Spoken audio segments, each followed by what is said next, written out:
Bueno, vamos entonces a comenzar. Voy a empezar dando la Lo que bienvenida a se todos oye ustedes que nos bien. acompañan en la charla del día de hoy. Muy buenas tardes. Como siempre, el Grupo Kepler aquí haciendo presencia, compartiendo un rato con ustedes, digamos, del conocimiento. Y bueno, la charla de hoy va dirigida más que todo a, digamos que es un tema que hace parte de una rama llamada astronomía observacional y de posición. ¿Qué es lo que buscamos con la charla del día de hoy? Con la charla del día de hoy buscamos que las personas, a ver, uno se encuentra con mucha literatura en Internet cuando uno quiere, por ejemplo, que alinear un telescopio o que, por ejemplo, que quiere encontrar un objeto o que quiere hacer varias cosas y se encuentra con tecnicismos tales como, por ejemplo, el ecuador celeste, el meridiano del observador, el cenit del nadir, el polo celeste, y ahí digamos que se encuentra uno como un poquitico perdido. Entonces, la idea de la charla de hoy es como, primero, hablar un poquitico de los objetos que componen la bóveda celeste y después hacer, digamos, hablar un poquitico acerca de cómo utilizar los dos sistemas de coordenadas, digamos, más utilizados, valga la redundancia, para ubicar objetos en el cielo y cómo estos datos se utilizan con los telescopios que nosotros tenemos o que ustedes pues tienen, ¿cierto? Recordemos que hay dos tipos de telescopios. Hay telescopios con monturas ecuatoriales, pues digamos las básicas son ecuatoriales y están las altasimutales o las azimutales. Y recuerden que hay una tercera variante llamada la Dobson, que al fin de cuentas es la misma, digamos, es la misma montura azimutal, solo que en una base pues giratoria de piso y no en un trípode como estamos acostumbrados. Entonces, sin más preámbulos, voy a compartirles acá la pantalla y a ver, yo me muevo por aquí. Y bueno, me confirman si todos están viendo la pantalla, por favor, ahí por el chat, o los chicos en el chat.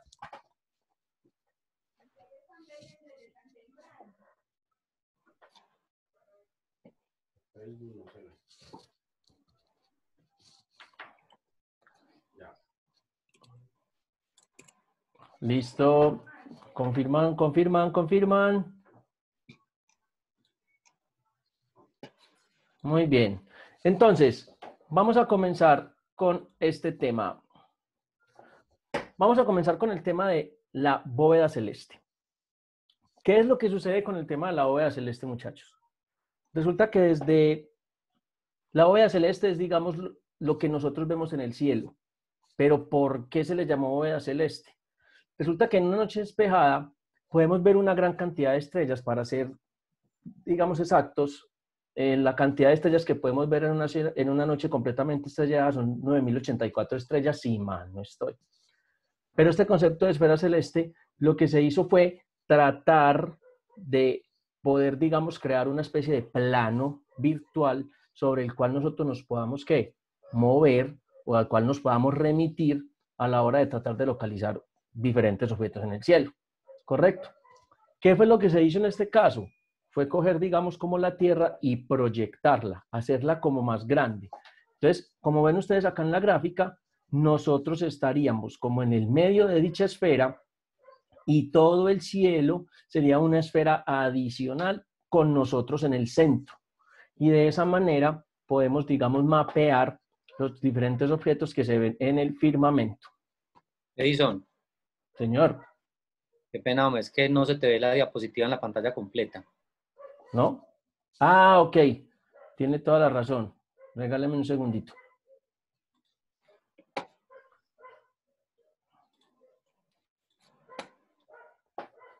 Yo creo que ahora sí.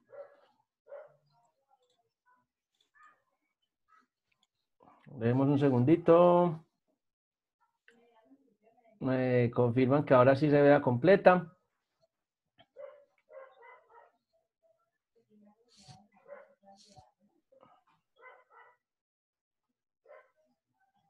Brandon, ¿qué dice? Ahora sí se ve completa. Ahora sí se ve completa. Listo. Perfecto. Muchas gracias, Johnny. No había caído en cuenta. Bueno, entonces íbamos aquí. ¿Para qué sirve la bóveda celeste? Entonces, la bóveda celeste es simplemente una esfera de gran tamaño sobre la que proyectamos los objetos que nosotros podemos ver en una noche estrellada. Aparte de eso, la invención, digamos así, de este plano, de la bóveda celeste, nos sirve ¿para qué? Para nosotros poder habernos inventado o haber desarrollado un sistema de coordenadas con el único objetivo de ¿qué? De localizar o hacer seguimiento de los diferentes objetos que podemos encontrar en el firmamento. ¿Correcto? Esa es la utilidad básica de la bóveda celeste. Pero entonces aquí viene, digamos que lo interesante. ¿Cuáles son los componentes que tiene la bóveda celeste? Vamos a hablar de los principales. Como pueden ver en la gráfica que tenemos acá, estamos hablando de que este pequeño muñequito sería cada uno de nosotros en las ubicaciones que estemos, en el lugar del mundo que estemos, y vamos a reconocer unos elementos que son el cenit. ¿Qué es el cenit? Es el punto que está exactamente encima de nosotros, al que está encima de nuestra cabeza.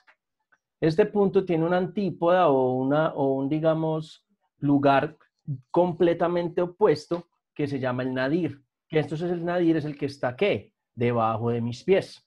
En el momento, pues, digamos, que estamos haciendo la identificación de dicha componente en la bóveda celeste. Ahora vamos con el meridiano del observador. ¿Qué es el meridiano del observador? Es simplemente trazar una línea desde mi polo norte hasta mi polo sur. A eso se le conoce como el meridiano del observador y es un término que se utiliza muchísimo.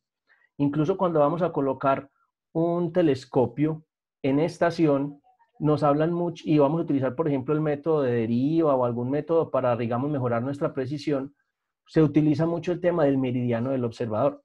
Entonces ya saben que simplemente trazan una línea desde el norte hasta el sur y ese es el meridiano del observador. Viene el ecuador celeste, o bueno, el horizonte. ¿Qué es el horizonte? Es como el piso donde yo estoy parado. Vamos a suponer que yo estoy en medio del mar, o que estoy en un sitio donde no hay montañas alguna, estoy en una planicie.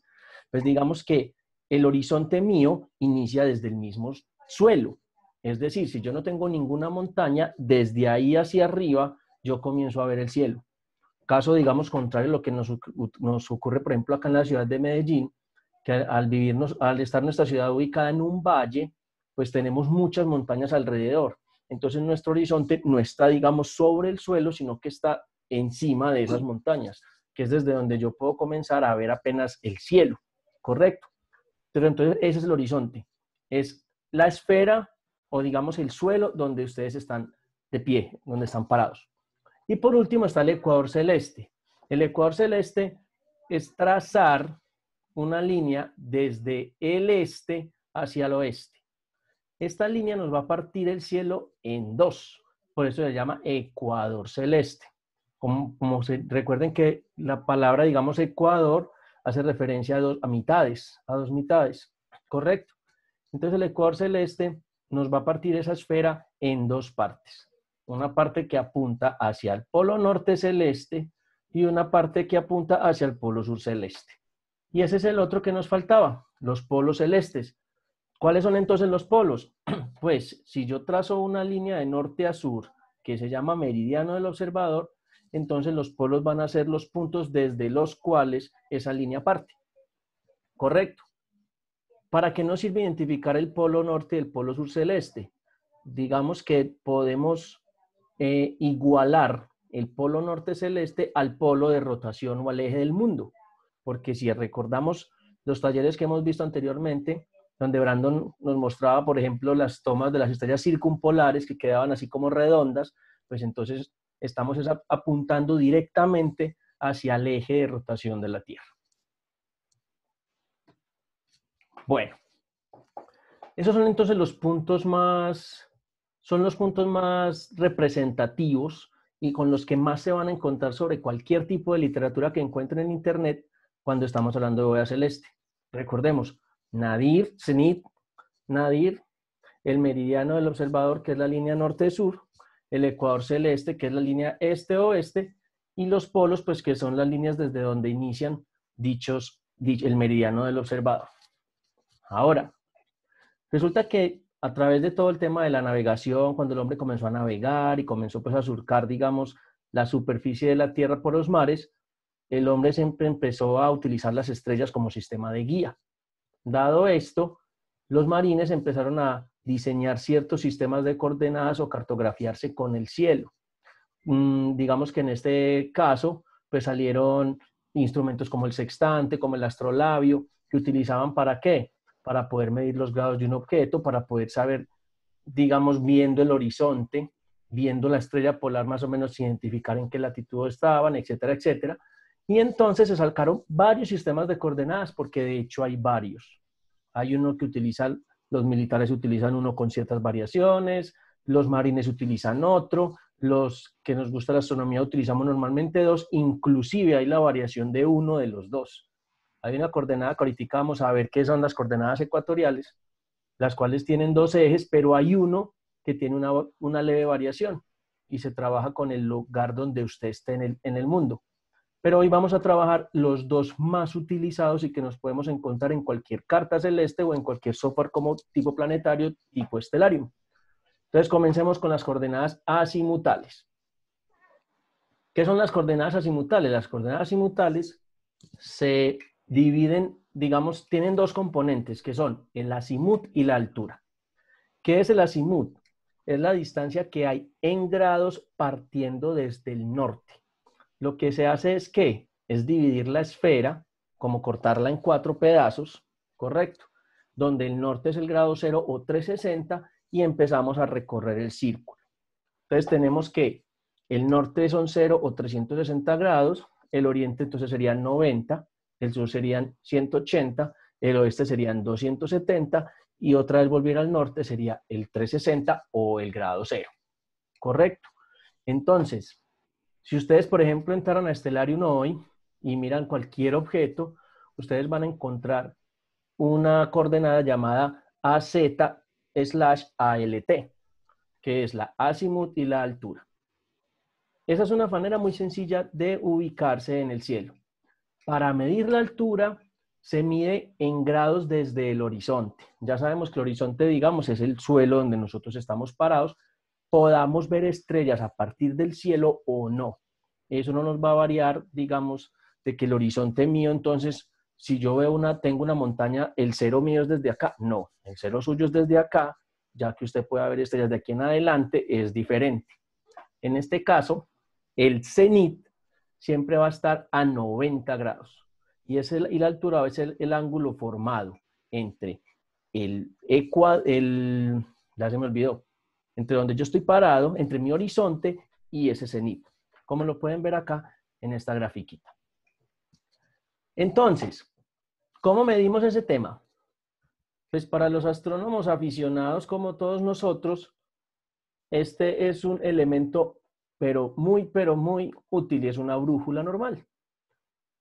¿Qué es lo que necesitamos? Simplemente, cuando la vayamos a utilizar, estar alejados de algún tema, de algo electromagnético, de algo eléctrico, de metales, que no nos permitan, digamos, que la brújula dé una lectura correcta, y simplemente tenerla paralela al suelo, ¿ya? O sea, no se puede tener así, no, paralela al suelo, y mirar simplemente hacia dónde apunta el norte, y comenzar a dar, digamos, el giro con la brújula. Eso para el azimut. Entonces, si nosotros vamos a una carta celeste y nos encontramos con que tenemos un objeto a 90 grados de azimut, entonces ya sabemos que partiendo desde el norte, los 90 grados están en el este. Entonces ya sabemos que ese objeto está en el este. Pero, ¿y cómo hacemos con los grados de altura? Pues a ver, digamos que en la antigüedad se hacía con un astrolabio, donde lo que hacían los marines era apuntar y con una especie de compás o escuadra o transportador, pues miraban el ángulo de inclinación de dicho objeto, ¿correcto? Y eso lo pueden hacer ustedes incluso con esos transportadores escolares. Usted se puede ir para allá y puede mirar dónde ve, digamos, usted el objeto, hacer una proyección imaginaria de esa línea y ubicarlo ahí y sabe los grados de altura. Pero hay una manera, digamos, más empírica para realizar. ¿Y cuál es? Utilizando los dedos y las manos. Como ven en la gráfica, cuando tenemos el meñique y lo estiramos hacia el cielo, ese meñique me tapa o me cubre 1 grado de cielo. Digamos que la bóveda celeste se divide en grados de arco, lo que quiere decir que este dedo meñique proyectado me hace 1 grado de arco en el cielo. Si utilizo el pulgar se me hacen 2 grados. Si utilizo estos 3 dedos son 5 grados. Si utilizo el puño desde este hasta este son 10 grados. Si utilizo este son 15 grados. Y si extiendo mi mano completa, lo que le llamamos la cuarta, serían 25 grados. Entonces ya ustedes se imaginarán, la semana pasada tratando de localizar el cometa, yo parecía un loco allá en la calle haciendo símbolos y estirando las manos, pues la idea era tratar de, como yo tengo unas montañas muy altas enfrente mía, tratar de encontrar una altura aproximada del cometa. Sí, este es un método que no es 100% preciso, pero sí es un método, digamos, muy aproximado, que se puede utilizar y que no necesita ningún tipo de instrumento para utilizar. Listo, entonces, ¿cómo encontramos un objeto? Entonces, simplemente cogemos nuestra brújula, como miran acá, estamos desde el norte, cogemos nuestra brújula, miramos su coordenada en azimut, nos movemos los grados que haya que movernos, y en cuanto nos movamos, cogemos los grados que haya que movernos acá, y en cuanto nos movamos, ya necesitamos encontrar la altura. Recuerden que aquí viene a ser 0 grados, aquí viene a ser 90, y a mitad de camino serían 45. Entonces, de esa manera, podemos encontrar un objeto en el cielo como lo pinta la gráfica que están viendo en este momento a continuación. Ahí está el muchacho parado, ahí está el norte a 0, ahí está el este, busca el objeto, quiere decir que el objeto lo encontró a 270 grados, un poquito más, si se pueden dar, o sea que ahí está por ahí en 290 grados, y luego mide la altura, que si bien puede utilizar un elemento para medir la altura como tal, o pueden utilizar, digamos, este sistema con las manos, que igual les va a ayudar a determinar una posición aproximada del objeto que están buscando. Listo, ya saben, muchachos, a conseguirse una brújula, son baratas, los puede incluso salvar en una situación de emergencia si se pierden por ahí, y bueno, esta brújula en mi caso en pesos colombianos son 20.000 pesos, en dólares son 6 o 7 dólares, así que pueden encontrarlas, hay de muchos tipos, el tipo de esta brújula inclusive es una brújula lensática, y es una brújula que se utiliza para trazar para hacer, digamos, pues, para trazar rumbos, inclusive en mapas. Acá tiene pues varios medidores. Estas cositas de acá pues sirven para trazar el rumbo, mirar en los grados, pero bueno, lo que necesitamos es simplemente ver los grados y no necesitamos nada más. Eso sí, mientras la brújula sea lo mejor posible, va a ser mucho más precisa, ¿ok? Yo tengo otra más chiquitica y no la utilizo pues porque es menos precisa, mientras que esta sí tiene un nivel de precisión mayor. Hasta ahí el tema de las coordenadas azimutales. Son muy sencillas de utilizar, pero vamos a trabajar con las coordenadas ecuatoriales. ¿Qué es lo que pasa con las coordenadas azimutales, las que acabamos de ver? Y es que estas varían. Es decir, como por aquí yo tengo una tierra, ¿cierto? Vamos a suponer que este es el polo, quiere decir que todas estas líneas serían como, digamos, si yo estoy aquí parado, entonces esta línea sería el meridiano del observador, ¿correcto? Esta línea norte-sur. ¿Qué pasa? En este orden de ideas, si este es el polo, la Tierra rota en este sentido, ¿ya? O sea, rota pues digamos como en este plano, ¿sí? ¿Ya? Pero, si ustedes se dan cuenta, las coordenadas azimutales dependen del cenit. O sea, si ustedes miran, es como si entre comillas, la Tierra o la bóveda rotara así. Ya, como yo pongo como un ejemplo, como si partiéramos un coco, nos ponemos el coco encima, miramos al cenit y la Tierra, nosotros asumimos con ese tipo de coordenadas que los elementos se mueven así. Porque miren que nosotros buscamos un norte, buscamos unos grados y siempre estamos buscando un grado y una altura. O sea que estamos haciendo que la esfera se mueva así. De hecho, si ustedes... A ver, voy a compartir aquí la pantalla un minutico, otra pantalla. Yo me paro por aquí. Vamos a compartir acá un minutico la pantalla. La pantalla número 1. Es que tengo 3 pantallas conectadas. Ahí deberíamos estar viendo una pantalla con Stellarium. Si ustedes ven aquí en la partecita de abajo, vamos a encontrar, aunque bueno, yo creo que la pantalla no la están viendo.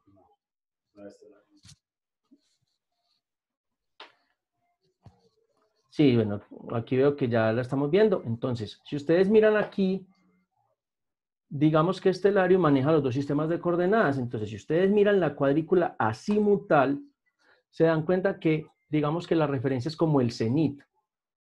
Lo ven acá arriba.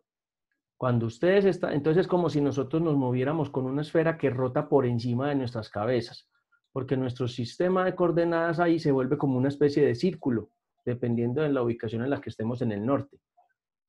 ¿Correcto? Cuando cambiamos al sistema ecuatorial, se dan cuenta que la esfera tiene como una especie de cambio, y ya la rotación o el punto desde donde inician estas líneas no es en el cenit, sino que está en los polos. Y eso lo vamos a ver ahorita en un momentico porque es una gran diferencia.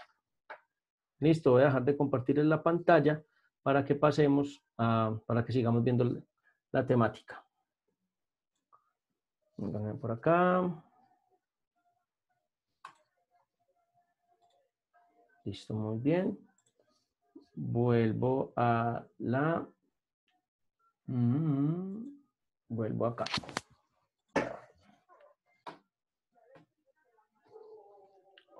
Dale un segundo. Listo, vuelvo acá. ¿Me confirman, por favor, que ya estamos viendo de nuevo la pantalla? Sí. Listo, muy bien. Entonces terminamos ese tema de las azimutales y vamos con las ecuatoriales. Entonces, el sistema de coordenadas ecuatoriales maneja algo llamado, o digamos, tiene 2 componentes que se llaman la ascensión recta y la declinación. No los voy a complicar con la definición técnica de la ascensión recta porque les soy sincero, yo no la lograba comprender muy bien hasta que empecé a incorporar, digamos, una manera muy sencilla de ubicarla. Gracias a un colega de acá de la ciudad de Medellín, Álvaro José Cano de Astrofanáticos, que en una charla con él me dio una luz que les quiero transmitir el día de hoy. Entonces, tienen 2, la ascensión recta y la declinación. ¿Qué es la ascensión recta? Dice que se mide desde el punto de intersección entre la eclíptica y el ecuador celeste, y si ustedes se ponen a buscar, habla del punto vernal de Aries, y es un medio enredo. ¿Listo? Esas ya se las voy a explicar. La declinación es muy sencilla, es simplemente, ya no se mide desde el horizonte hacia arriba, sino desde el este, o sea, tenemos que ubicar el este para que sepamos qué tan alejado o no está del polo norte o del polo sur, de acuerdo a la ubicación de ustedes. Recuerden que si yo estoy en el hemisferio norte, yo debo mirar siempre, mi referencia es el polo norte, y si estoy en el sur, pues entonces debe ser el polo sur la referencia. Entonces, en el ecuador celeste, miren para lo que es importante identificar las componentes, desde el ecuador celeste, ¿cuántos grados hay al polo? 90 norte menos 90 sur, 45 mitad. Entonces, fíjense que ya las coordenadas ecuatoriales nos hablan de un objeto qué tan cerca o qué tan lejos está del polo. Y la ascensión recta nos habla de qué línea, digamos, en qué meridiano se encuentra dicho objeto. Lo interesante de estas coordenadas es que no varían. Son iguales para todas las personas en cualquier lugar del mundo. Eso es lo interesante de esto.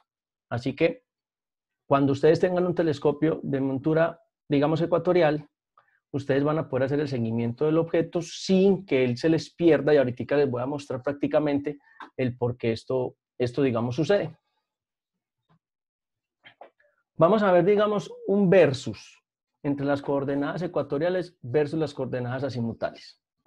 Es como les explicaba ahorita, cuando están acá viendo la gráfica, se dan cuenta que aquí la esfera, digamos que tiene como como un punto, digamos, de inicio el cenit. Mientras que si miran aquí, el punto como tal ya no es el cenit, sino que son los polos. ¿Ya? Entonces vamos a volver a hacer acá una pruebita. Esta es de nuevo la Tierra. Si yo estoy en el polo, entonces yo veo que la Tierra rota así, ¿ya?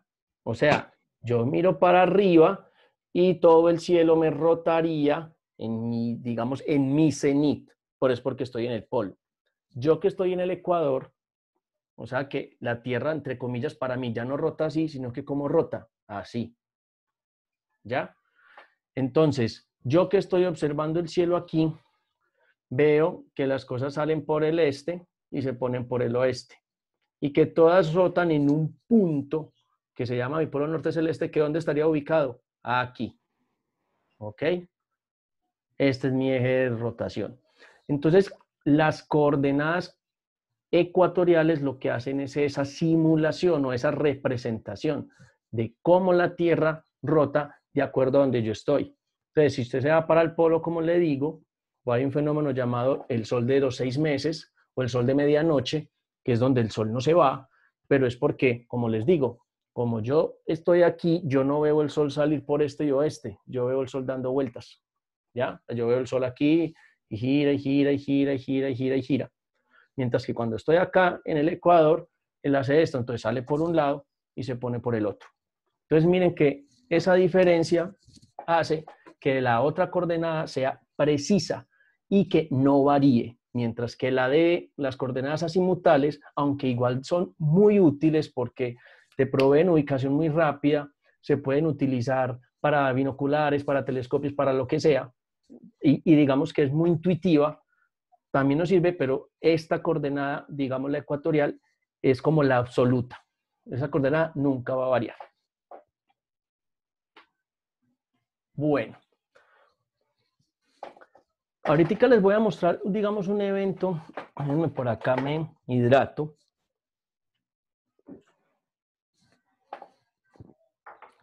Ahorita les voy a mostrar en Stellarium cómo se ven estas coordenadas, pero ¿cómo las voy a calcular yo? Entonces, pónganle ojo. Las líneas de ascensión recta se dividen en 24, ¿ok? Son 24 horas de ascensión recta que hay. Y cada una tiene 15 grados entre una y otra, ¿correcto? Como ven en la definición, son líneas de norte a sur, se miden en horas, minutos y segundos de arco y cada hora, digamos que, o digamos no, cada hora equivale a a 15 grados. Y la declinación es la distancia del ecuador celeste al polo. ¿Listo? Muy bien. Bueno, ya hablamos de todo esto, vamos a lo que nos importa, cómo las uso, cómo las ubico, cómo las localizo. Entonces, el truco es el siguiente. Simplemente, cojan el mes en el que estamos y lo multiplicamos por 2. En este caso ya estamos en agosto. Entonces, yo lo divido de la siguiente manera. Digamos, en las 2 primeras semanas del mes, hasta el 10, hasta el 12 más o menos, utilizo el mes 8. O sea, estamos en agosto, utilizo el mes 8. Cuando ya nos estamos acercando a la quincena, le sumo 0.5 al mes. Ya les voy a decir para qué. Entonces, digamos que entre el 15 y el 20, el 22, 23, es el mes 26, es el mes 8.5. Y de ahí en adelante, como ya estaríamos llegando muy cerquita a septiembre, ya utilizo el mes 9. Y a eso se le multiplica por 2. ¿Qué quiere decir eso? Yo sé que no es tan intuitivo, pero hagamos el esfuercito. ¿Qué quiere decir eso? Que yo hoy, mes 8, debo tener a las 7 de la noche la ascensión recta número 16, pasando de norte a sur. ¿Correcto? O sea, mi meridiano del observador hoy a las 7 de la noche es la ascensión recta 16. Entonces, píntense el panorama así. Tengo a las 7 de la noche, norte a sur, la hora 16. Hacia el este, ellas se van moviendo de este a oeste. Entonces, las horas, digamos que me disminuyen hacia la izquierda o hacia el oeste y me aumentan hacia el este. Quiere decir que si a las 7 tengo la hora 16, esperando para subir tengo la hora 17. O sea que a las 8 de la noche tengo la hora 17 y aquí tengo la 18 esperando. A las 9 de la noche tengo entonces la 18 y aquí tengo las 19. A la hora 20 tengo la 19 y así sucesivamente. Entonces lo primero que yo tengo que tener en cuenta es el mes y la hora para yo ya hacerme como una pintura del cielo y saber qué voy a tener en esa noche. Entonces, si yo estoy hoy, son las 8, hoy me dicen, vamos a encontrar hay algo muy interesante para ver con el telescopio, apuntarle a la ascensión recta 22. Entonces uno dice, ¿y eso dónde está? Entonces empecemos. Son las 8, estamos en el mes 8, 8 por 2, 16. A las 7 de la noche yo tengo la ascensión recta 16. Y quiere decir que esa esfera se divide en 12 líneas de ascensión recta. Entonces aquí voy a tener la 16, aquí voy a tener la 15, la 14, la 13, y aquí voy a tener la 17, la 18, la 19, la 20. Si me están hablando de un objeto que está en las 20 horas de ascensión recta, quiere decir que a las 7 de la noche yo tengo la 16, entonces aquí tengo la 17, aquí tengo la 18, aquí tengo la 19 y aquí tengo la 20. Aproximadamente ese objeto lo tengo a las 7 de la noche en el horizonte saliendo apenas. A las 8 de la noche, a las 7 de la noche tengo la hora 16. Entonces ya a las 8 de la noche es una hora más, ya no tengo la hora 16, tengo la hora 17. Entonces mire que se empiezan a mover. ¿Y qué es lo que hace un telescopio? Es buscar una ascensión recta y moverse con la ascensión recta para simular la rotación de la Tierra. Entonces les voy a mostrar un poquitico lo que les acabo de decir, pero trasladado a Stellarium.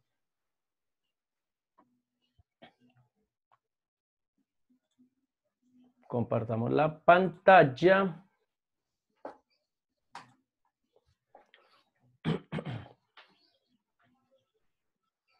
Bueno, esperemos que ya estén viendo, me confirman que ya estén viendo la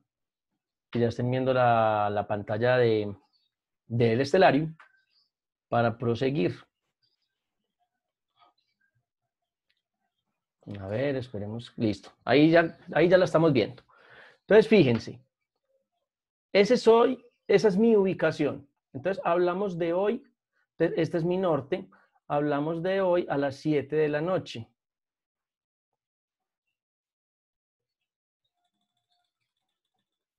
Listo. Si se dan cuenta, mi predicción fue correcta. ¿A quién tengo sobre mí? A la hora 16.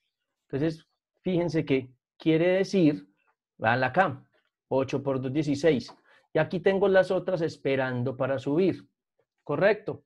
Entonces, si a mí me están diciendo que hay un objeto que se está viendo a la hora 20, miren donde más o menos está la hora 20. Para mi caso, ese es casi el horizonte.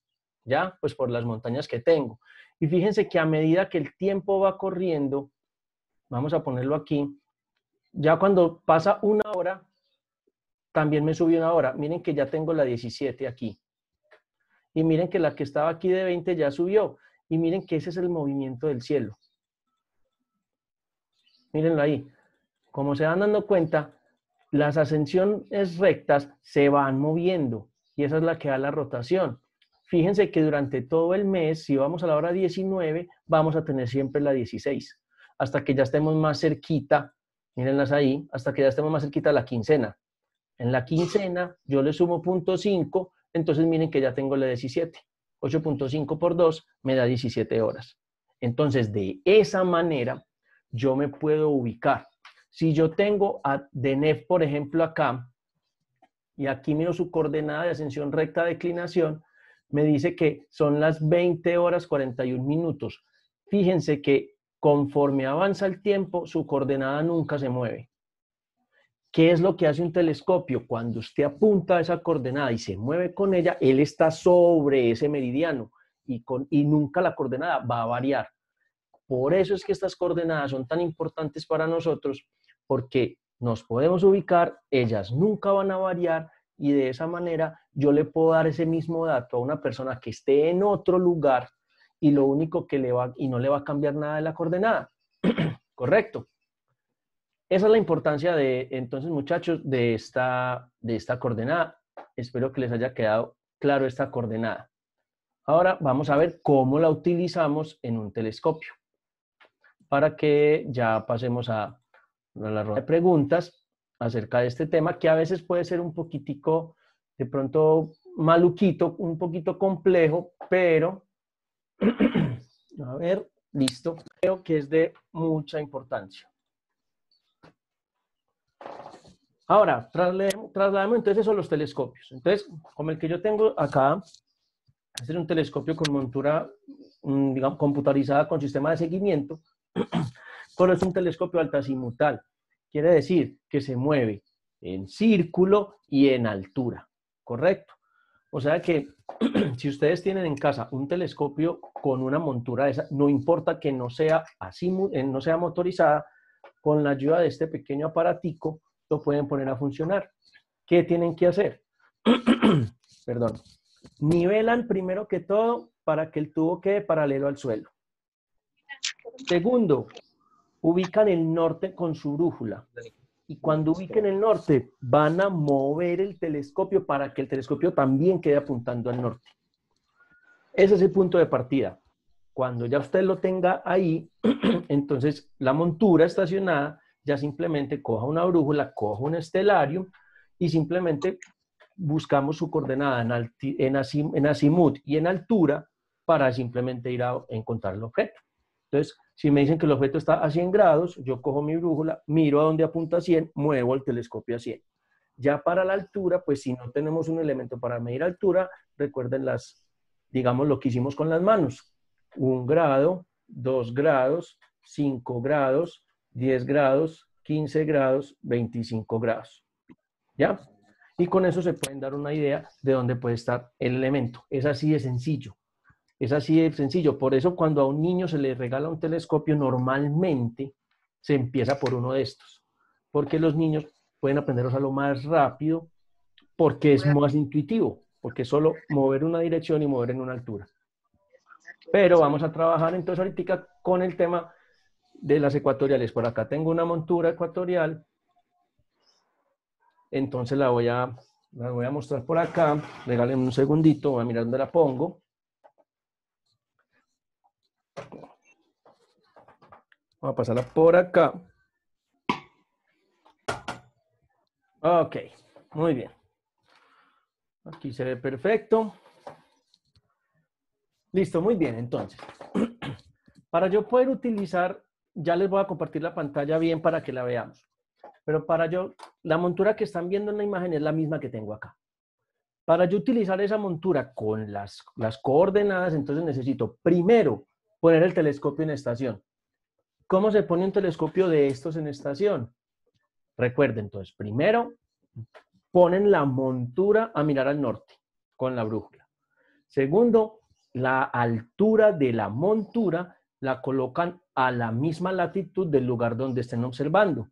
Es decir, yo estoy en Medellín, mi latitud son 6 grados, entonces en el indicador de la inclinación de la montura lo voy a subir a 6 grados. ¿Correcto? Y cuando ya tenga esto, simplemente lo coloco todo en el norte, balanceo el equipo y ya tendría el equipo localizado en estación. Segundo, aquí todavía no estoy utilizando las coordenadas. Lo segundo es buscar un objeto en el cielo fácilmente reconocible.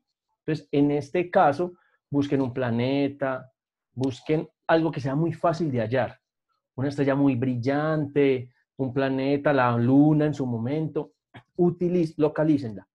Inmediatamente la localizan, se van a una carta celeste, a estelario, a cartas del cielo, a lo que sea, y miran su ascensión recta y su declinación. Y cuando la encuentren, se la trasladan al telescopio. Ahorita vamos a mirar cómo se hace eso. Y eso es todo. Para fijar, y ya a partir de que yo, digamos, le traslade o le meta, le introduzca esas coordenadas a la montura, yo ya puedo empezar a utilizar esos círculos graduados que ellas traen para localizar un objeto. Para fijar la posición de un astro en la esfera celeste, no se requiere, lo único que yo necesito es la ascensión recta, porque la declinación siempre va a ser la misma, o sea, siempre va a estar en la misma distancia entre ecuador celeste y polo. Simplemente la ascensión recta, que es una línea norte a sur, es la que va a empezar ¿a qué? A rotar. Y eso es lo que el telescopio hace, rotar a la par de esas líneas, y por eso la montura ecuatorial produce seguimiento. Les voy a mostrar entonces cómo se hace. Bueno. Vamos a suponer un norte para que ustedes la vean más fácil. Vamos a mirar hacia allá. En este caso, ¿yo qué hago? O en este caso, ¿qué hago yo? ¿Qué hago yo? ¿Qué hago no? Bueno, Gustavo me acaba de ver algo en el chat y me dice que lo disculpa, que AR se traduce como ascensión derecha. No, Gustavo. El right, eso es porque es en inglés, es right ascension, pero cuando hablamos de right es de recto, no de derecha izquierda, no de left right, sino de algo recto. En internet siempre o en cualquier literatura vas a encontrar en español la ascensión recta. ¿Ok? Listo. Voy a salir un poquitico de plano, pero quiero que vean la montura, que es lo que más me interesa. Entonces, lo que yo cojo es la brújula, apunto al norte. ¿Ya? O sea, dejo que la brújula me enseñe el norte. Vamos a suponer que este es el norte, ¿ya? O sea, yo cojo la montura, no el eje, y la muevo completamente a donde me dé el norte. Vamos a suponer en este caso que es acá para que vean este círculo. ¿Listo? Entonces, vamos a suponer que el norte me da acá. Cuando ya la tengo fijada en el norte, entonces la aprieto. ¿Listo? Y la declinación, que es este, es el que me dice el polo. Entonces, si yo acá tengo el norte, quiere decir que aquí estaría, digamos, el este y acá estaría el oeste. Entonces, fíjense que este se mueve. Acá estoy en el ecuador celeste y acá estoy en el polo. ¿Sí o no? Entonces, acá estoy. Yo levanto acá. Listo. Mi telescopio acá estaría mirando, acá estaría en los 0 grados y acá estaría en 90. Mirando al norte sobre el ecuador celeste. ¿Listo? Ok, entonces ya la tengo en el norte, esta también la pongo en posición 0, o sea, todos mirando al norte. Ya está la primera parte. La segunda para poner en estación es ¿qué? Es buscar esto. Buscar la inclinación, que recuerden que esa va ¿con qué? Con la latitud a la que yo estoy. Entonces, en este caso, como la mía es 6, pues entonces yo busco que aquí me dé 6 grados. Si usted vive en latitud, por decir algo, 40 grados, pues entonces usted la sube tanto como necesite hasta que llegue a los 40 grados. En este caso, pues vamos a dejarla en 20 grados. Quiere decir que en este momento su telescopio está apuntando a la estrella polar. Allá está. ¿Listo? Muy bien. Ya tenemos el telescopio en estación. Lo segundo que hago entonces ya es frenarla, a organizarla bien y simplemente empezar a mover ya ahora sí que los ejes. Entonces yo ya suelto los frenos de la montura, que acá está el freno de esta y el freno de esta, y simplemente empiezo ¿qué? A mover el telescopio. Entonces fíjense que si este es el norte y la Tierra rota así, o sea, ese es el eje de rotación, miren que y este es el oriente, un objeto sale y lo sigue con toda su rotación. ¿Ya? Entonces, busquen un objeto cualquiera, el que sea más fácil de reconocer, y cuando lo encuentren, váyanse a un software o una carta celeste y miren su ascensión recta y su declinación y se la ponen acá. Entonces, si el objeto está, esto tiene un tornillito normalmente como para dejar que la rueda no se mueva. Cuando yo la encuentro, entonces simplemente voy a la carta y dice 20 horas, entonces busco las 20 horas que me den con el indicador. ¿Listo? 20 horas me dan acá, fijo. Y la declinación, como esa no varía, esa sí no se mueve. Esa ya debe estar. Ahí ya el telescopio quedó con las coordenadas, digamos, puestas. Cierran para que no se les mueva ya y ya pueden entonces ir a Stellarium y vamos a buscar un objeto que está en la hora 14. Entonces simplemente sueltan los frenos, buscan un objeto en la hora 14, en este caso me da 14 aquí, y en declinación tal. Aquí también hay una rueda con ángulos, se las voy a poner acá para este otro ladito. acá la pueden ver, solo que el indicador de esta está acá al otro lado, acá está la agujita. La declinación tal, mueven el eje y ahí ya tienen ustedes que tener localizado con las coordenadas el objeto que estaban buscando. Ya si en este caso esta montura cuenta con un motor que simplemente al encender empieza a hacer un movimiento fino que se va llevando la ascensión recta durante toda la noche, incluso todo el día si quiere, y va dándole seguimiento al objeto. De esa manera, muchachos, se trasladan las coordenadas de ascensión recta y declinación a sus monturas ecuatoriales para que ustedes puedan hacer seguimiento y puedan utilizarlo bien. Incluso si no tienen un motor, pero tienen estas cositas que se llaman las perillas de movimiento fino, cuando ustedes ubican un objeto, ustedes ven que él se empieza a mover y se empieza a salir de foco. Simplemente con mover esta perilla, vuelvo y bajo un poquito, con mover su perilla de acá, él inmediatamente tiene que volver al foco, porque ustedes están simulando la rotación.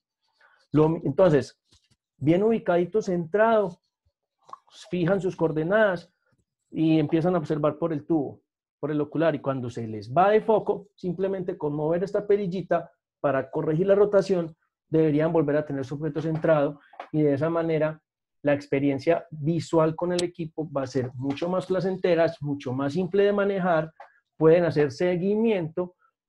Vea, les voy a contar una historia. Yo tenía también esta montura hace algún tiempo, estaba mirando a Venus y me entró una llamada. Yo tenía a Venus en el centro del ocular, la llamada fue como de 25 minutos porque fue del trabajo y cuando volví, como no le tenía puesto el motor, pues miré por el ocular y ya Venus no estaba. Lo único que hice fue darle unas naditas de vuelta e inmediatamente volví a encontrar Venus sin necesidad de hacer nada. ¿Por qué? Porque les digo, ahí estaba simulando la rotación de la Tierra y la declinación, que es la distancia Ecuador Celeste Polo, nunca varía. Por eso siempre van a tener ustedes sus objetos haciendo seguimiento con este. Con este sí hay que hacer movimiento. Bueno, este no porque es computarizado, pero si no es computarizado te toca estar corrigiendo en azimut y en elevación, en azimut y en elevación, en azimut y en elevación para hacer seguimiento. Este con solo mover el eje quedaría listo. Bueno, muchachos, eso era lo que les quería transmitir el día de hoy respecto al tema de coordenadas y cómo utilizar el sistema de coordenadas en sus telescopios. Ahora ya saben para qué sirven estas rueditas. Así que espero que les haya gustado el tema. Espero que le saquen mucho jugo porque es un tema bien importante. Entonces, bueno, muchachos, no sé si hay preguntas, no sé si hay algún comentario. Cuéntenme ustedes qué hay por ahí. Hay preguntas por este lado. Hay preguntas, Edison. Pregunta Luisa Fernanda, si estoy en el hemisferio sur, ¿también se pone en dirección al norte? No, con los telescopios siempre depende, o sea, siempre debo mirar a mi polo celeste de mi hemisferio. Si yo estoy en el norte, siempre mi punto de partida es el norte. Y si estoy en el sur, siempre va a ser el sur. Si estás en Bolivia, Chile, Argentina, Perú, siempre tu puesta en estación del telescopio va a ser sobre el sur. Para nosotros que estamos del Ecuador hacia arriba, de Quito hacia arriba, estamos en el hemisferio norte, entonces siempre nuestra referencia va a ser el polo norte celeste. Ok, pregunta Carlos Domínguez. ¿Esa montura la venden así sola, sin el tubo y con el motor? Sí, Carlos, saludos. Esa montura, sí, señor. Se puede conseguir sola, o sea, sin tubo.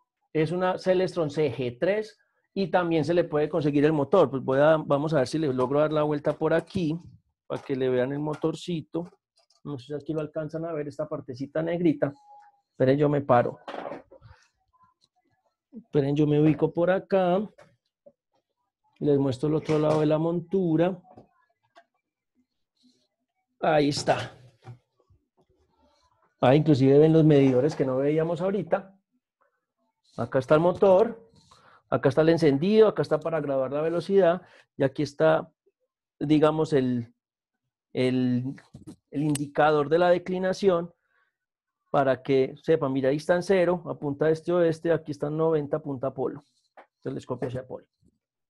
Listo. Entonces sí, Bueno. sí se puede conseguir sola y también se puede conseguir el motor por aparte. El motor lo buscas como la montura completa con motor es la Celestron CG3 EQ-MD. Sin motores, EQ solita. Bueno, también pregunta, bueno, Luisa Fernanda da las gracias por la respuesta. Pregunta. Shehin Arias, ¿cuándo nos regalas un video para explicar cómo calibrar un telescopio computarizado? Bueno, es un tema que se puede para más adelante. Dice Esteban Piedraíta, ¿aproximadamente cuánto cuesta un equipo como ese? ¿Cuál de los dos equipos? ¿Estamos hablando de la montura o del telescopio mío? Voy a dar los dos Que nos precios. aclare Esteban. Les demos los dos precios. Ok, sí. Pues bueno, este equipo nuevo se consigue más o menos por los 3.200.000 pesos dinero colombiano. Aquí pues en Colombia, pero en Amazon está como por los $500 si no estoy mal. Creo que en eso se puede conseguir. La referencia de este equipo es Celestron Nexstar 130 SLT. Creo que está por el lado de los 400 a $500. El equipo que normalmente viene con esta montura es el mismo 130, pero con esta montura.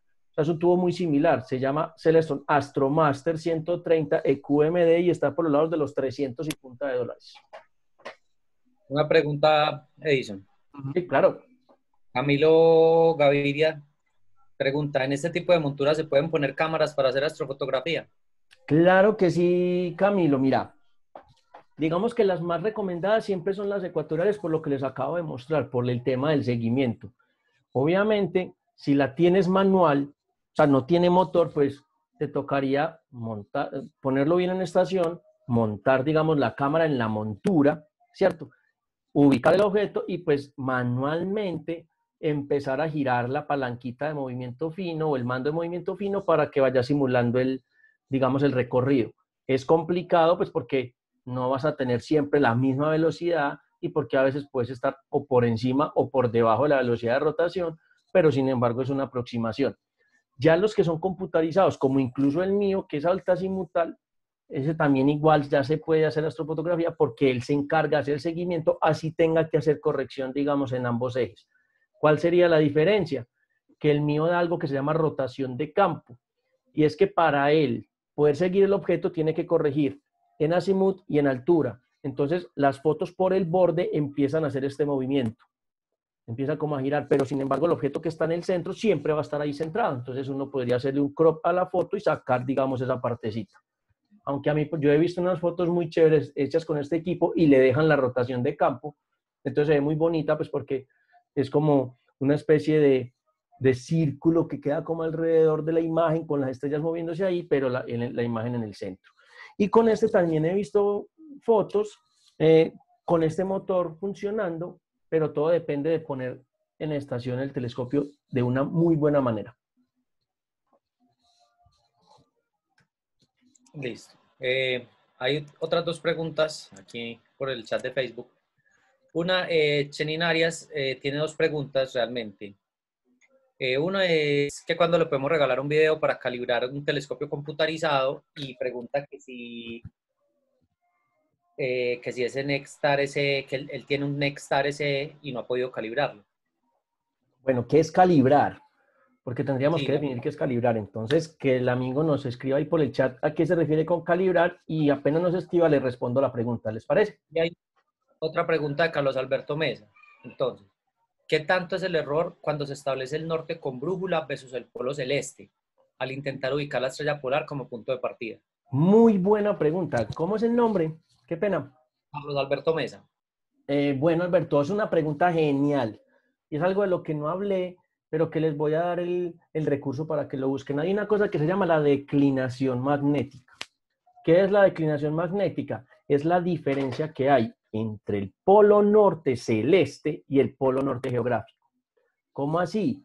Entonces resulta que por el movimiento del núcleo terrestre y todas las cosas, el polo norte es el polo norte magnético, que es el que las brújulas detectan, se desplaza un poco respecto al polo norte celeste, o sea, el polo norte geográfico, el norte, norte, norte, ¿correcto?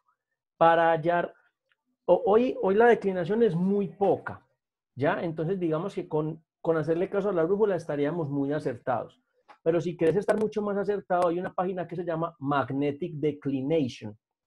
Con las coordenadas de tu posición, él te dice cuál es la diferencia en grados entre el polo norte geográfico y el polo norte magnético. Para nosotros en Medellín, la declinación magnética está en menos 6 grados oeste. Quiere decir que yo coloco mi brújula al norte y le resto 6 grados al oeste. Quiere decir que mi polo norte geográfico está a 354 grados de azimut. Si yo no pongo mi montura al norte, sino que le pongo el norte y le resto los 354 grados, voy a estar, digamos, apuntando casi de manera exacta al polo norte celeste, que es el que me interesa, ¿correcto? Recordemos que aunque que en este caso Polaris no está en todo digamos, el polo, en el eje de rotación. Está a medio grado corridita, así que ella también hace este movimiento, solo que es un movimiento que no se percibe porque está muy pegadito digamos, del eje de rotación del mundo. Entonces, con esta página Magnetic Declination, pueden ustedes hallar cuál es la diferencia y si quieren ser todavía más precisos, apunten el telescopio a esa diferencia y no al norte exacto. Bueno, tenemos otra pregunta aquí en Facebook. Dice, Carlos Domínguez dice, no entendí muy bien lo de la hora en la montura ecuatorial. ¿Se debe mover la montura o solo se gira el elemento de la montura? Bueno, recuerden que lo primero es ponerla en estación. Digamos que los círculos se dejan quietos. Voy a bajar un poquitico otra vez aquí. A ver ahí, bla, bla, bla. Digamos que los círculos se dejan quietos, ¿ya? Lo primero que yo hago es poner en estación. Después de que ponga en estación, busco un objeto y cuando lo encuentre, le suelto el frenito que él trae. Ahora yo lo suelto que ya se me perdió. Y la muevo libremente. Ella mueve libremente. No sé si ahí se alcance a notar, pero ahí se mueve libremente. Cuando yo pongo ahí la coordenada de ascensión recta que tiene ese objeto, ya la fijo con el mismo frenito que tiene. Ya cada vez que yo mueva el telescopio, ella se va a mover. Entonces vamos a quitarle el freno de ascensión recta aquí y fíjense que, bueno, no creo que se alcance a ver, pero ya las horas se me mueven conforme la montura se mueve, o sea, no gira libremente el eje. Entonces, de esa manera, cada que yo mueva, estoy haciendo movimiento en este círculo graduado y la marca que está aquí atrásito, pues como la aguja que me indica, empieza a ver la variación. Entonces, ahí es donde yo puedo ya empezar a buscar elementos con el objeto. Pero entonces, primero la suelto, la giro libremente hasta llegar a la hora que es. Y de ahí la aprieto para que ya cuando mueva el telescopio, él se mueva con ella. Perfecto. Nuestro amigo Chechín Arias ya nos contestó. Contame.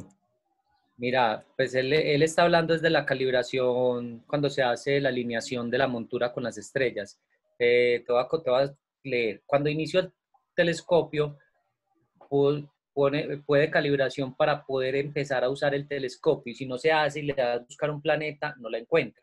El problema es que no te hace la calibración porque me pide ubicación, por ejemplo, de 2 estrellas, pero cuando las voy a buscar, no sé si es que selecciono mal la posición horaria o es que le ingreso mal los datos de inicio, pero las 2 estrellas o una estrella o cualquiera de las 3 opciones de calibración no está en el plano visible. Ok, entonces ahí lo que debes tener es un problema con la ubicación. Cuando uno va a colocar estos telescopios, se los va a empezar a utilizar. Lo primero es nivelarlos respecto al suelo, lo que hice yo aquí, ¿cierto? Se nivela, o si es ecuatorial, pues se hace lo mismo que se hizo ahorita. Se pone en el norte. Cuando se pone en el norte, se prende la montura, se le da a iniciar y se siguen los pasos. Normalmente, ¿cuáles son los pasos? Se coloca la hora del lugar, la zona horaria del lugar, se coloca la fecha, porque esa es otra cosa, si no colocas bien la fecha, también podrías estar con un plano visible completamente diferente. Y después de la fecha debes colocar tu GPS o la coordenada en donde estés. Cuando ya tenés eso, ya procedes al método de alineación. Un método de alineación sería o alineación planetaria si va a ser algo muy rápido, o alineación por 2 estrellas si querés ser más preciso. Y aquí lo que se trata es que con la ayuda de una carta celeste o Stellarium, ubiques el objeto más al este que tengas y más al oeste que tengas. Y vas y lo ubicas, presionas, alineas, te vas al otro, presionas y alineas, y ya con eso ella debe quedar bien ubicada. Entonces, definitivamente, cuando estás ingresando los datos al inicio de la operación del equipo, es que puedes estar teniendo problemas si lo estás colocando o la hora errada, o la fecha errada, o el GPS errado. Todo es muy importante para que él pueda saber qué cielo tiene en el momento y te pueda guiar de manera correcta a cualquier objeto. Ojo que la fecha es en formato americano, entonces día, mes, año. A veces uno también por ahí se puede complicar un poquito y pone en vez del mes el día, y entonces pues te puedes, cuando los días no pasan de 12, entonces vos podrías estar por colocar el día 8, estás colocando el mes 8 y entonces te varía completamente. Entonces esa es la hora de meter los parámetros iniciales antes de arrancar, que tienes que poner mucho cuidado. Si definitivamente eso está hecho, está bien hecho y está más que recontra bien hecho, y sin embargo no te funciona, ya hay algo con la montura que se debe revisar, alguien, pues algún técnico que lo pueda pues revisar. También tiene que tener en cuenta, depende de qué país esté, si tiene el cambio de hora de verano, que Correcto. eso también se debe organizar, porque entonces va a estar, según las correcciones que hagan, desviado en esa cantidad de horas. Y también lo primero que le dijiste al inicio, que si está en el hemisferio norte debe estar mirando la polar, pero si está en el hemisferio sur debe estar mirando al polo sur magnético, o sea, donde quedaría la estrella del sur. Correcto, Johnny. En el sur, a El diferencia de eje sur nosotros en el norte celeste. que tenemos a El sur Polaris, celeste, expresión es sur celeste, porque no hay estrella en el sur, no hay como la estrella como la polar. Exacto. en el sur se utiliza una estrella de referencia que se llama Sigma Octantis, pero no está muy cerca del polo norte como lo está Polaris. Pero se utiliza pues como por ahí, hay una, pues yo no la he visto pues porque nunca he estado en el sur, pero utilizan Sigma Octantis y una reglita para poder hallar el polo norte, pero Sigma Octantis es como la estrella de referencia. Pero sí, lo que dice Johnny es súper importante. Los países que tienen cambio de hora, Sí, es súper importante tenerla en cuenta. Cuando uno coloca la hora, él después le pregunta si es standard time o si es horario de verano o de invierno para saber el qué horario tiene. Y luego te pide la zona, que también es importantísimo, el uso horario. Si el GMT, eso también es importante. Brandon. bueno, lo otro que también hay que mencionar, que es muy importante, es que no todas las monturas tienen para elevarse a cierta altitud, ¿no? Es decir, hay personas que han comprado una montura porque las vieron y, bueno, no tuvieron la asesoría correcta, y resulta que hay monturas que solo se pueden elevar, digamos, solo hasta 20 grados, y esta persona vive en un lugar donde se encuentra a 32 grados de latitud, ¿no? Entonces, te tocaría venderla para una persona que viva dentro de ese rango de latitudes, y por eso es importante también ver bien esta montura, si tiene el rango de latitud a la que se encuentra donde tú estás viviendo. Correcto, sí, son varias cositas a tener en cuenta. Creo que él tenía un Nextar SE, fue lo que le entendí, así que es un altasimutal, es una simutal. En este caso no tendría problema con el rango de latitud, pero sí es el tema de ingresarle los parámetros al inicio. Entonces, fíjate bien ahí si estás correcto, y cualquier cosa, si algo nos contactas y buscamos la manera de en videollamada o algo ayudarte con el tema, porque la verdad es muy fácil y es muy preciso. Otro consejo que nos comparte Juan Carlos Martínez desde Medellín es colocar también horas con segundos, porque hay aplicaciones que funcionan como un reloj atómico y te va a brindar más precisión. Completamente cierto. Bueno, Y ¿qué más? bueno, pues de momento ya no hay más preguntas por acá, no hay más comentarios. Saludos para la gente que nos ve a través del grupo Cosmos en Argentina, en México, que nos saludan también. Saludos para Luis Correa, para la gente del Planetario que nos están retransmitiendo. No veo más preguntas en nuestras redes sociales ni comentarios, así que por este lado sería todo. Muchas gracias a todos por Listo, asistir. ¿qué más dicen por ahí, muchachos? ¿Hay algo más? No, Johnny. no tengo más preguntas aquí. Bueno, les contamos también que antes de terminar estamos en el proyecto de hacer unos videos de manejos de telescopio, de cada uno de los telescopios que tenemos nosotros, para de alguna manera, sé que hay algunos que tienen el mismo equipo, entonces podríamos estar, digamos, compartiendo algunos tips y algunas maneras correctas de usarlas. Entonces próximamente estaremos comenzando a cargar videos acerca de la operación de los equipos que se tienen en el telescopio, tanto manuales como motorizados, para que estén pendientes pues, de nuestro canal de YouTube, vayan y se suscriban, activan la campanita para que cada que subamos un video pues les llegue la notificación.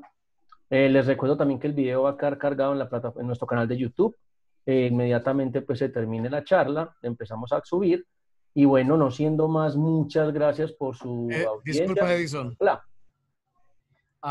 Ya para finalizar, salieron 3, 4 preguntas más. Dale. Y bueno, también una pregunta, un comentario que se la quiero responder a Gabriel. Se me perdió Gabriel. Gabriel Sánchez, que pregunta, Edison, si tienes videos en YouTube de estas pláticas de cómo ajustar el telescopio en la bóveda celeste. Creo que todavía no tenemos uno exactamente de este tema, pero lo podemos grabar. Y pues también invitación a todos los que están viendo en este momento la charla, que se suscriban a nuestro canal de YouTube. Entran a YouTube y buscan Grupo Kepler Medellín y ahí estamos. Por ejemplo, pregunta una persona por acá, Miguel Ángel Olivares, que qué telescopio se puede comprar. Pues ahí tenemos un video, ahorita se lo podemos compartir, que habla específicamente de qué telescopio comprar, de cómo elegir un buen telescopio. Entonces es una charla de 1 hora y media muy interesante para los que no saben qué telescopio comprar. Pregunta Juan Fernando Pinillos, ¿qué opinas de las monturas tipo Star Trackers? Bueno, yo creo que ahí, Brandon, incluso nos podrías hablar vos un poquitico de ese tema de trackers.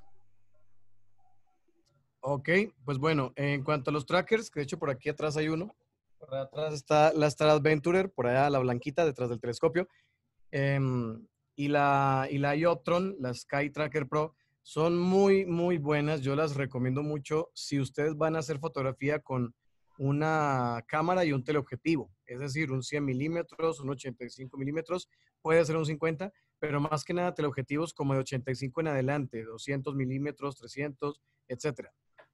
Porque por peso se va muy bien a manejar con el tracker, que pueden entre 3 y 5 kilos de peso cargar con un seguimiento muy bueno de hasta 4 minutos hemos tenido la experiencia, si hacemos bien la alineación o si nos va bien, porque con los factores de magnetismo, a veces el teléfono, la brújula no está correcta, a veces nos da 4 minutos, a veces nos da 3 y a veces por un poquito, un error, un desfase, tenemos apenas 45 segundos o incluso apenas 20 a veces. Es muy difícil desde la latitud donde estamos acá en Colombia, Medellín, porque no se puede ver la estrella polar o con mucha dificultad. Entonces hace que solamente con magnitud y un poquito con el proceso de la deriva podamos llegar a esos tiempos. Pero es muy recomendado si van a hacer ese tipo de foto con estas herramientas. O si compran un telescopio tipo RedCat u otro parecido que no pese mucho, que apenas pese 2 kilos. Ya, si ustedes están pensando en invertir para ver desde su casa o un observatorio privado y van a poder tener más peso, un tubo, por ejemplo, un RedCat está costando $730 y hay telescopios más potentes que cuestan la mitad. Pero es eso, hay que analizar el peso del equipo que vayan a poner. Si es un equipo menos de 2 kilos, máximo 2, les recomiendo mucho estos trackers. Si van a comprar equipo que pese más, ahí sí les recomiendo mejor una montura ecuatoriana. Perfecto. ¿Alguna otra, muchachos? Johnny. Sí, yo creo que aquí hay otra. Ahí, qué pena con usted, estaba ayudándole con una respuesta. Claro. Nos preguntan que algún sitio donde se puedan conseguir ese tipo de equipos en Colombia. Pues hay muchos, bueno, muchos Hay no, hay varias varios tiendas. proveedores. Hay varios Sí, hay muchos proveedores. proveedores. ¿Cómo? Hay muchos proveedores. Sí, hay varios Yo proveedores. personalmente Por les recomiendo. ejemplo, localmente estaría la tienda pues, del Planetario. Hay uno llamado Cosmoshop. Hay otro llamado Cosmic. Hay otro llamado Telescopios Medellín. Telescopios Medellín. Ya sería pues que ustedes contacten con estas personas y ya miren pues digamos cuánto les cuesta traer un equipo, pero sí existen pues digamos el servicio. Bien. Dice Américo Valencia, ¿algún número telefónico para contactarnos? Pues ahí Edison, ¿puedes? creo que Creo que En en la el fanpage. Facebook hay un acceso creo que a WhatsApp, entonces por ahí nos pueden escribir o por el I- mismo inbox del Facebook. Claro que sí. Igual podemos darlo para que lo anote. Si de Sí, pronto, claro. El mío sería con el más 57 adelante, que es el indicativo de Colombia. Es 300 o 300-702-4234. Repítelo, por favor, 300. 702-4234. Ya Brandon pues tiene el suyo. ¿Cuál es? ahorita tengo el 319 Con 57. 222, sí, también de Colombia. 319-222-7257. Listo. Ya Johnny los está ahí escribiendo ahí en el WhatsApp, en el chat, perdón. Ajá. Respondiéndole a Juan Esteban Ríos, que tiene unos binoculares Sky Master 15 por 70, si son buenos para la noche. Sí, son excelentes Brutales. para hacer observación. Son muy, muy, muy, muy buenos. Correcto. Gracias, Miguel, a Ángel, por sus saludos. También, a ver, ¿qué más hay por acá? Gabriel Sánchez dice, danos una plática de cómo operar el tracker para astrofotografía y qué modelos existen. Ok, podemos hacer una charla Muy de buen ese, tema. de trackers. Muchas gracias, Gabriel, por la sugerencia. Ya tenemos 2 sugerencias muy buenas para Muy considerar buena. y Vamos a hacer hacerlos Ujú. próximamente. Muy Bueno, bien. ¿Qué más? Algo por aquí. Trípodes recomendados para binoculares. Uno que sea pesado.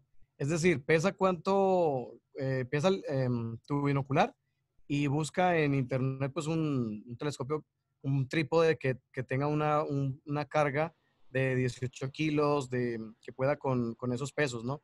Porque si es robusto, vas a tener estabilidad y no se te va a caer. De todas Y maneras, también se recomienda no subirlo demasiado, no muy alto.